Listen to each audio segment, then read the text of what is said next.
kanyang pares, sumikat si Diwata. Kaya naman nagkalat daw ngayon ang kanyang mga ka-multiverse o ka-look-alike. Patingin nga. Sa hinabahaba ng pila sa Diwata Pares Overload ng internet celebrity na si Diwata, Welcome to Diwata Pares Overload. ang ilan sa mga parokyano nito tila minamalikmata na sa gutom. Ang nakikita kasi nila sa litratong ito, dalawang diwata, Tuwan-tuwa talaga ako. Kamukhang-kamukha niya talaga eh. Para silang magkapatid talaga. ang ka-multiverse o ka-look-alike daw ni Diwata. Dito sa Bakakay Albay namin natagpuan, Ako ba yan? siya ang 37 anyos na si Jessie, aka Diwata ng Albay. Simula pa lang po na ako magsalita. May branch ka ba dito sa tabako? Diwata, kayo ng mga Pares Overload mo. Overcook na. Overcook. Yung gesture namin, tapos yung paglakad-lakad, talagang walang pinagkaiba. Aminado si Jessie matapos may makapansin sa pagkakahawig nila ni Diwata. Inaral na rin niya ang kilos nito at kinopya pati ang outfitan. Ito naman po yung mga gold na sinusuot ko at saka yung whopper. Para maging tunay na diwata po.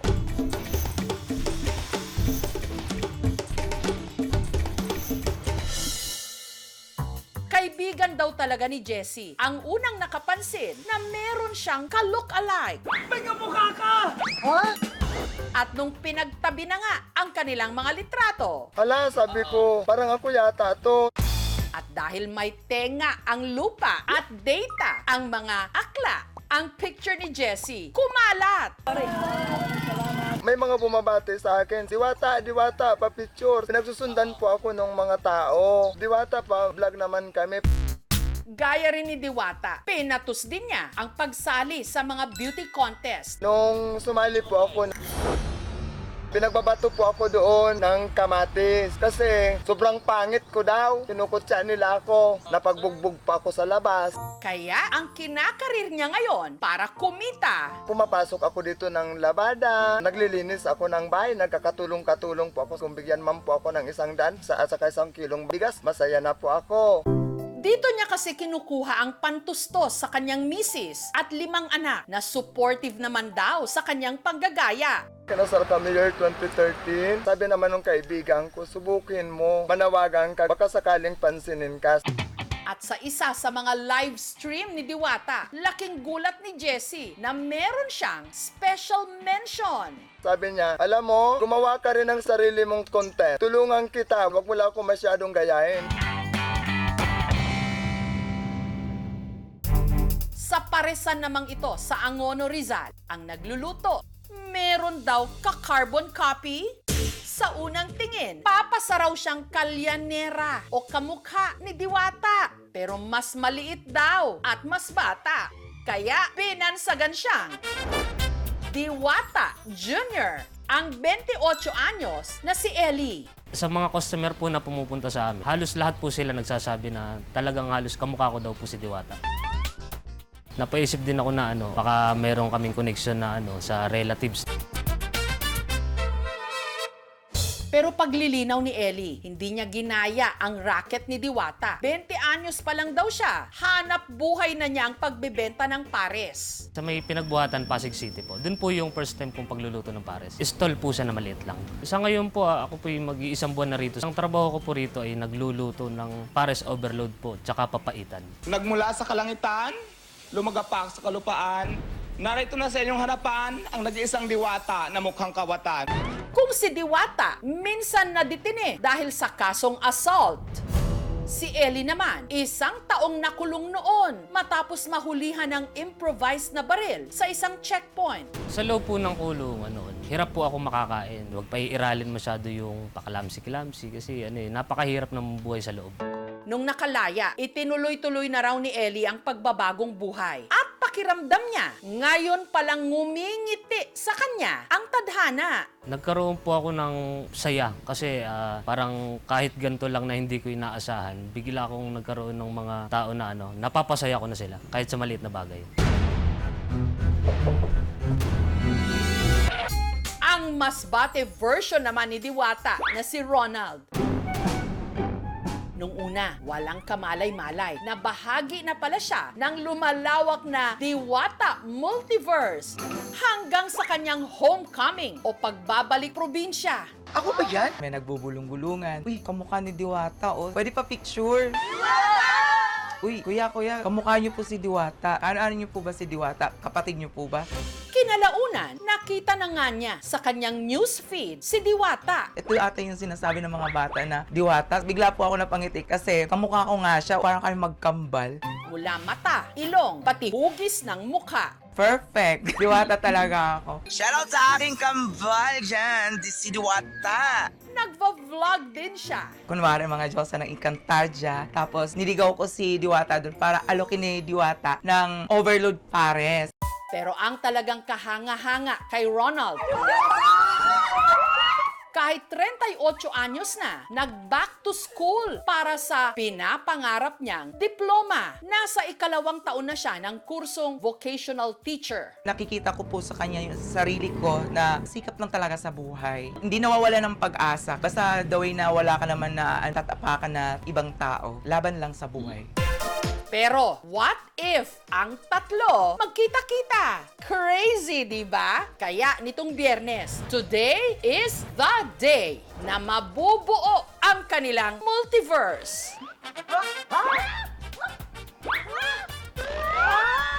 Ang tatlo, tila nagkalituhan pa para kasi silang nanalamin sa isa't isa. Isang pares nga po sa akin. Sa'yo. Paris din sa Sa'yo, pares sa'yo. Hindi na rin nila pinalagpas magpa-photo op at in true Diwata fashion.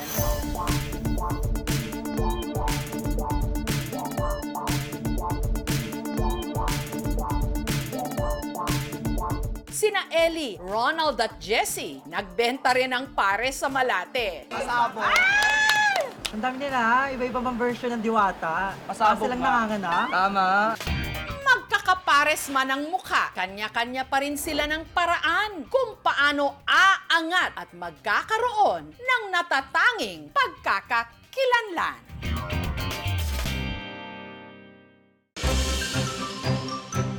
Bakit nga kaya ganon? Kung kailan bumubuhos ang ulan, tsaka naman parang masarap kumain ng masabaw. Kapag ito ang makaka-face-to-face mo sa hapag, kahit mukhang nakakatakot, hindi raw ito me sa katunayan, mapapa-me ka raw sa sarap. May lakas ka bang tikman ang best seller sa kambingang ito sa hain sa Nueva Ecija?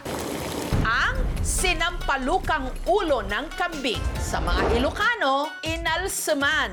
Yan po yung binabalik-balikan sa amin. Gaaway-away sila pag naubos yun. Nilinis muna ng mabuti ang ulo ng kambing. Sa isang malaking kawali, naggisa ng luya, sibuyas at ang ulo ng kambing.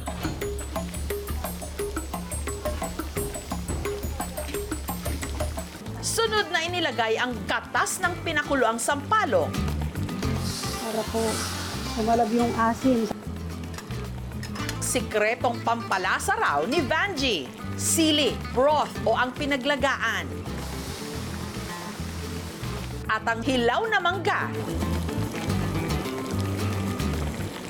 At para mas lumambot, isinalang pa ito sa pressure cooker.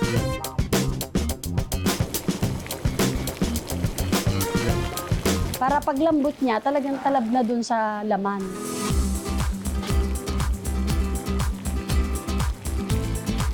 Kada serving, 400 to 500 pesos, depende sa laki. Ayon kay Vanji, hindi katulad ng ibang parte ng kambing, ang ulo hindi hamak na mas malambot at malasa. Dahil sa mata at utak nito. Malinamnam, parang luwasan ng balot. Ang kinakarne nilang mga kambing, dinideliver pa mula Masbate. Tuwing ikalawang linggo po, 60 pieces ang dinideliver sa amin. Kada araw, 5 kambing ang pinapakatay ni Vanji. Ang laman nito, lulutuin sa iba pang kambing dishes. Meron po kaming kaldaretang kambing, adobo, bopis. Habang ang ulo, kung hindi ginagawang sinampalukan, masarap din daw na papaitan. Naghahalo yung asim, saka yung anghang, saka yung dinamnam. Sobrang the best. Napakasarap. Medyo malambot siya na makapunat na mabilis naman siyang kainin. Mahigit 2 dekada ng negosyo ni Vanji ang pagluluto ng kambing. Dahil dito, napagtapos niya ang kanyang mga anak, nakapagpundar ng bahay at sasakyan, at nabili ang lupang kinatatayuan ng kanilang kainan. At dahil natikman na niya ang tagumpay dahil sa ulo ng kambing, hindi raw lalaki ang kanyang ulo. Kaya nga sabi ko po sa anak ko, ituloy niya yung pagninegosyo ng ganito kasi madali siyang makaangat sa buhay.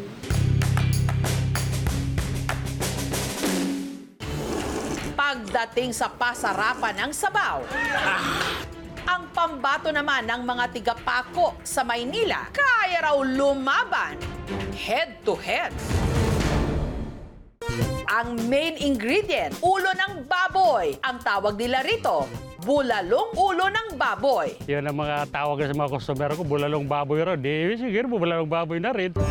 Alas 4 pa lang ng umaga, idinideliver na sa pwesto ni Lakay sa isang parking lot sa Past Street ang mga in-order niyang ulo ng baboy. Nilinis at tinanggal ang mga ngipin. Kaya naman i-serve natin na makita yung ngipin ng baboy. Sa isang kaldero, nagpakulo ng tubig. Inilagay ang mga pampalasa. Nung kumulo, inilagay na ang hinugasang ulo ng baboy.